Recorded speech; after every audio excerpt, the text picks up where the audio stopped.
Hello guys, welcome to my channel. Before I start this video, please like and subscribe my channel for more awesome content and do support and watch till end. Let's start this video. Everyone was sitting in a meeting room. Rias and her peerage including her pawns were standing beside the wall. Issei and Issei were sitting together at one end of the table, whereas Issei and the Valley team were sitting opposite to Issei and Issei. The room was silent with everyone waiting for a person to break the eerie silence. "So where do I begin?" asked Issei. "Why did you stop spending time in the occult research club following the arrival of Ravel?" asked Issei in a formal yet curious tone, with Ravel looking on in interest. She had spent the whole year blaming herself for Issei's death. Now that he was back, she would ensure that she won't let him go again.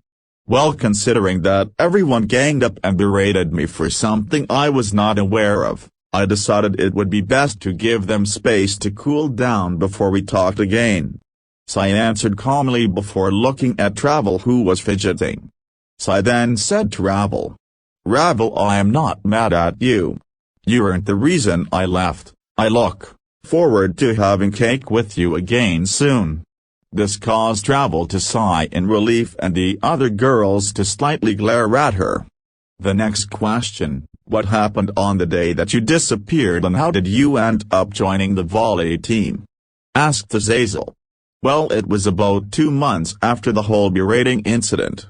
I decided that it had been long enough and I would go talk things with everyone. As I was returning from my contract, I was going to the meeting room to submit my payment." Issei stopped at this point and closed his eyes while his hands balled into fists. Seeing this, Lefei quickly placed her hand on his, making him look at her. She smiled at him and nodded to him, showing that she was and every one of the team were there for him. Issei smiled at her before continuing, "However, as I reached the room, I heard some not so friendly things about myself. I do not want to repeat, but I can show you.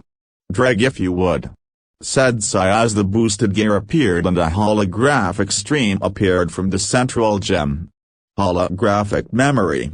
Let's get this meeting underway before Issei gets back," said Rias. I wonder what do they want to discuss. It's not my birthday anytime soon," thought Issei. He also decided to keep on listening and ship for more clues. His perversion is getting out of hand now. "I do not know the last time I had a review which didn't mention his perverted nature," said Rias. The spite in her voice was as clear as day. Hearing her say that made Issei widened in shock. Not to mention that he has been perving around other girls a lot more than usual. The amount of hate the club gets because of him is increasing day by day, said Kiba. This shocked Issei as he did not expect his best friend, who he thought of as a brother, to talk about him in such a manner. Not to mention behind his back. He has also failed to confess to you. "I am starting to wonder, is he even useful?" said Akano, her voice having as much spite as Rias's. Her words hurt Issei deeply, as well. Were all the times he spent with her for naught? Was her hating her heritage all a lie to get closer to him? "I too am becoming troubled by Aisan's perverted nature. I may have to stop being with him if it gets any bigger," said Deja shyly. "Oh, to think that my childhood friend became such a perverted beast." "Do not worry, Aisan, I will save you."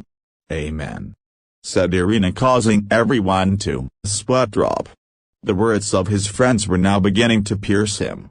Was all that he did for Asia nothing?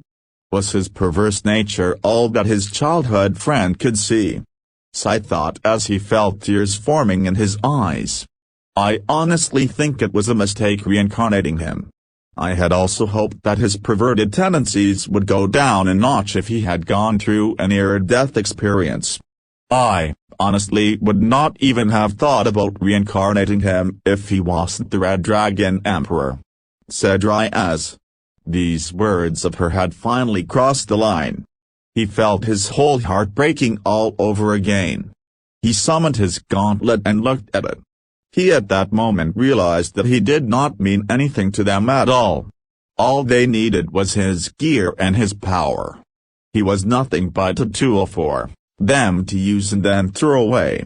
He is the enemy of women everywhere, said Gonko. He was used to her saying things like that. But this time it felt much colder and much more serious. I agree with you, Gonko. Maybe if I left him to die a little longer he would have lost his perverted nature and would have actually been able to confess to me, said Rias. This shocked Issei even more. The one person he held more dear than anyone in the world would be willing to let him die. He did not think that they would go as far as they were right now. Well, nothing we can do can change the past, you know, said Akano with a sigh. But change can always be brought in the future, said Zenobia. It was at this moment that Issei decided to turn and leave. He could not handle any more of their slander. As he quietly left his home he started walking away, thinking about all that he had done for this group and how they treated him for it. Durst was Rias. He literally gave up an arm for her to keep her from getting sold off to another family. Next was Akano, where all the times he complimented her and told her that he accepted her true nature, all just an act to reduce his provision. Asia, the one he had saved from fallen angels and the one for whom he had nearly lost his life to Juggernaut Drive, didn't want to stay with him just because of his provision. Talk about selfish. Arena, his childhood friend and the one who could see goodness in nearly everyone, was not able to see the goodness in him. Kiba, his brother in all but blood, whom he had helped move on from his painful past, was willing to leave him just because of something like maintaining a perfect picture. And Zenobia, she only saw him as breeding stock for strong children. She did not care about his feelings. And lastly Gonko, the one he had protected her when her own family was against her, called him an enemy to all women. Memory. And after this I decided to leave the area as I did not want to listen any further. When I reached the park I had realized that I was being manipulated from the very beginning, said Issei. Everyone was quiet again. Serge looked shocked. He never thought that his younger sister would say something like that. Specifically not to someone she loved. Azazel was emitting an aura of silent fury but did not say anything. Rias and her peerage except the new pawns looked down in shame. The volley team and Ravel were glaring at them. After a few moments' silence Serge looked up again and asked, "Can you tell us what you realized at the park?" Issei nodded before saying, "Tell me, Serge Nisama, is it possible for a high-class devil to not know if any unplanned activity is happening in his or her territory?" Serge shook his head and said that is impossible. They would know if something like that happens. Then how is it possible that your sister ignored the fallen angels in her territory? Also on the day of date I had received a summoning paper from her familiar. So what do you think that entails? Serge stayed quiet for a while as his brain mentally connected the dots. He gasped as soon as realization hit him. Issei then smiled emotionlessly and said, "That's right, your dear sister knew that the fallen were in her territory. She knew of their plan to murder me. And instead of warning me, Issei let them kill me so that Issei could come in and be a savior." Issei shouted in the on before stopping and panting in anger. Azazel then said to Issei-san, "I am really sorry for my faction did to you. If you can find it in your heart, please forgive me." Issei shook his head and gave Azazel a real smile before saying, "It wasn't your fault, sensei, it was Kokubo's, and Volley took care of him, so it's even. Though I do not think I will be able to forgive them," he said, pointing at Rias and glaring at her. Serge then turned to Rias and said in a very cold voice, "Rias, is what Issei said true? And don't think about lying to me. If I catch you lying, the consequences will be severe." This surprised Issei. He did not think that Serge would say anything to Rias. But it seems that he was a good leader after all. Issei smiled as he was happy that he did not lose his big brother figure. Hi, it's true. But I only did it because I was being forced into a marriage with Riser. And I did not want that. Rias weakly replied, Kuwa is taken from under your jurisdiction and will now be Sana's territory. This decision is to be effected immediately. You may leave, said Sirst in an authoritative tone, leaving absolutely no room for any argument. Rias dejectedly moved out of the room with her peerage following her. Sirst sighed before turning to Issei and saying, I am really for letting THST happen. Issei, will you ever forgive me? I'm not angry on you, Nisama. You did nothing wrong. We will be cool if you permit me to play with Milikas one of these days, replied Issei, causing Sirst to smile in gratitude. Sorry to ruin the mood, but what will you be doing, Volley? Will you be coming back to the Gregory or will you be joining the Devils? Asked Azazel. Well, I am thinking about joining the Devils and getting my own evil pieces, replied Volley. Okay, then that sorts that out. All of you should go to Human World. I had Shemaza build a mansion for you guys while we were in the meeting. It should be complete now, said Azazel. Volley nodded and stood up. The others followed as they left the room to return to the Human World. Nemina, what do you guys want to do when we go to the Human World? Asked Issei. We don't really have an idea since none of us has had the opportunity to actually see it, you know, replied Volley. Issei smirked at that before saying, how about all of us go a quadruple date? Everyone stopped moving abruptly and looked at Issei incredulously. Hey, don't give me that look. Everyone here is in a relationship and dates are a common feature in a relationship. All you get ready, we are leaving in 2 hours, said Issei as they entered their new home. Everyone followed. His command went to get changed. Scene break. Hoi, Issei, what do you think I should wear? Asked Baiku. Issei came into the room with some clothes in his hands. After examining them, he nodded to himself before handing Baiku a black jacket, black t-shirt and black jeans. Issei then said, wear this, you will look irresistible. The Monkey King nodded his head, after which Issei left the room to go to Volley. Issei, how do I look? Asked Volley, who was in his normal attire of a black shirt and grey jeans. You know that is what you normally wear, right? Issei deadpanned at him. Well, excuse me, but this outfit is good for combat, so I bought many copies of it. I never thought I'd have to go on a date someday.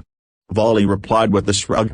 Hi battle maniac Sam here, wear this, said Issei as he handed Volley a white jacket, blue jeans and a silver shirt with a white dragon design on it. Volley grinned as he looked at the clothes before he went to his washroom to change. He came out of the bathroom and was surprised by how good he looked. He turned to Issei and said, how come you knew that this combination would look good on me? Issei shrugged in response before saying, I'm wearing literally the same thing, only difference is my jacket is red and shirt is black with the red dragon along with the white one in it. Volley nodded at before leaving to join Baiku in the living room.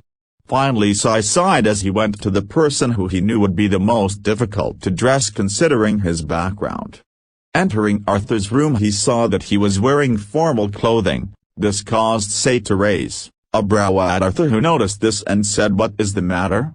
What is with that look? Dude, you are going on a date and not on business meeting. Here, change into this. It is much more convenient for the occasion, said Issei as he handed Arthur a blue jacket, a lilac shirt with a cross-blade design on it, and blue jeans. Arthur silently took the clothes and changed before leaving for the living room. Issei then made his way to his own room before changing his own outfit, which consisted of a red jacket, with the black shirt that had a red dragon and a white one flying side by side, designed on it, along with black-colored jeans. Finally ready, he made his way to the living room where the guys were waiting for the girls. It was after a few minutes that all of the girls had appeared, and needless to say all the boys had been blown away by their beauty. Issei was wearing a purple sleeveless summer dress along with long heels. Along with the brown hat that fit in perfectly with her blonde hair. The way she looked left Baiku gawking at her. Kuroka for once was not in her usual kimono, instead she was wearing a black jacket, a light blue shirt and blue jeans. She also changed her hairstyle from her usual open look to a twin tails one. Needless to say, Volley had a hard time taking his eyes off her. Ellie was wearing a purple full-sleeved shirt, along with blue jeans and heels. The said shirt had a teddy bear embroidered on it, whereas the jeans had streaks of red going through it. She had braided her hair and was keeping them in place using a butterfly ornament. The said ornament had been a gift from Arthur. It was then that everyone had finally seen something they never thought they would. Arthur was blushing and he was trying to look away only to fail miserably. This caused Ellie to giggle cutely as she thought that Arthur's reaction was adorable. Issei was the best looking of all four girls. She was wearing a red full-sleeved frock, along with the skin-colored hat. She looked like a princess. Issei smiled before walking up to her and grabbing her by the waist before saying, "You know, if I didn't know better I'd think that you were an angel sent from heaven." Issei blushed at that before playfully slapping him on the arms and teasingly said, "You must say that to every other girl you see." "Oh, so maybe that means that I see you and every other girl I see," said Issei before he leaned down and kissed her square on the lips. When they broke apart, Issei had a look of bliss on her face. Issei turned to look at the other who were looking at their counterparts with looks of expectation. Issei face-bombed, were they really that clueless on dating? Issei turned to look at the guys and looked at them with a deadpan expression which said, "Go tell them how they look. And do something similar to what I did." Somehow getting the message, Volley moved towards Kuroka and said, "You look beautiful, you know. You should dress like this more oftenly." This caused Kuroka to develop an automatic blush and she wasn't able to reply. Seeing that, Volley chuckled before taking her hand and kissing her on the cheek. The next boy to move was Baiku, who did what you would expect from a prankster. He moved towards Issei and without speaking lifted her in a princess carry before spinning her around and then kissing her. After they broke away, he looked straight into Issei's eyes and said, "You know you would pass as a queen right now. And not just any queen, you'll be my queen." This caused Issei to blush and she simply pushed her head into Baiku's chest. Elicting chuckles from Volley, Kuroka, Issei and Issei. Everyone then turned to the final couple in the room. Everyone was waiting in bated breath to see what the noble Arthur would do. Arthur followed in the footsteps of the other guys. He looked at Ellie with a loving smile before touching her cheek and kissing her on the forehead before saying, "You know, if you keep looking like that I will have to become a full-fledged knight again." Everyone chuckled at that before Issei clapped his hands, getting everyone's attention. He then said, "All right, ladies and gentlemen, let's go on this quadruple date. I hope you like what I have planned out for us." The first thing that Issei had planned for the group was a visit to the amusement park. Why, you ask? Simple. All of the others, due to circumstances in their lives, weren't able to visit an amusement park as kids, so he wanted them to experience it. And also that it would be fun to see their reactions. "So then the first ride that we are gonna go is the roller coaster," said Issei as he pointed to a ride behind him. Everyone looked at the ride before paling. The exact feelings were translated by Volley, who said that looks more like a Death Valley than a ride, causing the remaining six to nod as Issei scoffed, before leading the group to the roller coaster. They were soon in the waiting line and after a few minutes it was their turn to sit. Issei then turned to the rest and said, "I will be sitting in the front with Issei. You guys can sit in any order you want." He then helped Issei sit down before he made sure all the safety contraptions on her were functioning. He then sat down beside her and turned to the group before saying, "Okay, if you feel afraid during the ride, just scream." The others were confused by his suggestion but nonetheless agreed. The ride started moving before reaching a peak and then speeding downwards. As expected, Issei was screaming in enjoyment with Lefay clinging on to him for dear life. Arthur and Ellie, surprisingly, both were calm and composed and seemed to be unaffected by the ride. Both Baiku and Betrayal were screaming in enjoyment just like Issei. It was mainly because of their nature as yokai. The worst of the bunch were Volley and Kuroka. Both of them were clinging on each other and were screaming out of pure fear.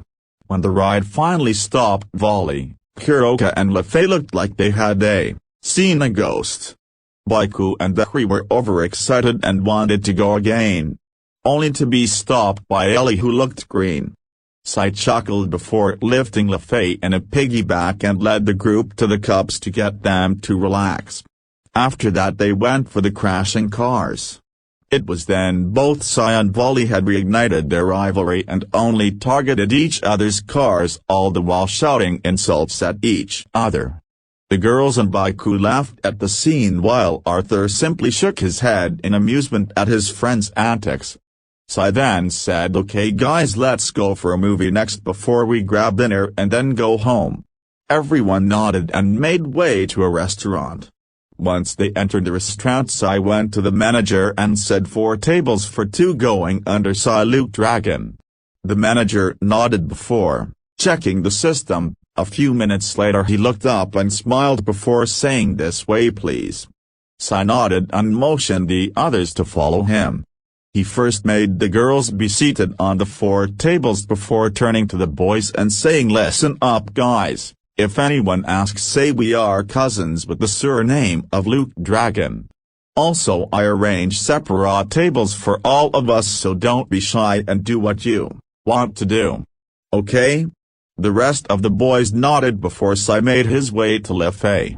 She smiled at him before saying, "You really are working hard to make sure they don't mess up, aren't you?" Issei sighed before he sat and took her hand in his and then said, "Hey, I learned a lot in my life last year, and I am just giving them pointers so they don't get hurt like I did." Lefay nodded at that but did not say anything. After a few minutes of silence, Issei squeezed the hand he was holding. Getting Lefay to look at him, he said, "Thank you." This confused Lefay a little, who titled her head in a cute way and asked, "For what?" "Well, mainly for not giving up on me. When I woke up a year ago, I decided that I was going to cover my heart in a layer of ice so that no one would ever be able to enter it again. But you stuck by me and made your way into my heart. You melted the ice all by yourself, and because of that I will forever be in your debt," replied Issei. Lefay smiled before saying, "Oh, it was nothing. My heart fell in love with you. There was no way I was going to let you be an Ice King, you know? Although there is something that I want to ask you." "What is it?" asked Issei. Lefay blushed a bit before shyly saying, "We'll be going back to having a harem."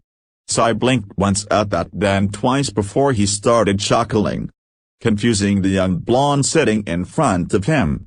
"Well, Lefay-chan, if you must know, no, I'm not going to go for the harem route anymore. All my heart needs and wants is you. And I already have you." Lefay developed an atomic blush at how sincere his words sounded.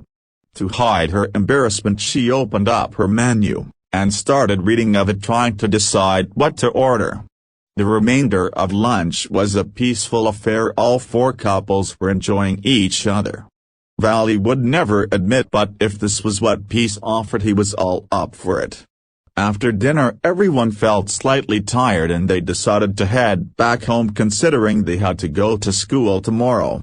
Issei smirked a little at the thought of school. Oh, it would be so interesting to see how the others would react to his return and his relationship with Lefay. When they reached back home, Issei locked the doors while Lefay charmed it with spells of protection. When it was done, Issei turned to Volley and with a serious voice said, "I am sure you noticed, but what do you think about him being here?" "Well, it could be many things, but for now I'm guessing he is here to gauge how strong have you become," replied Volley. "Are we going to talk about Switch following us today?" Baiku asked in a carefree manner.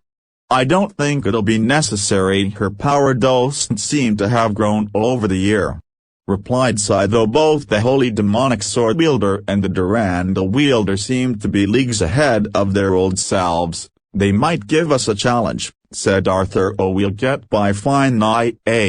After all, we do have the support from the Alliance after all the information and evidence we provided them," said Kuroka. "I think we should get to bed. Tomorrow is gonna be a long day, specifically because we do have to go to school," said Issei.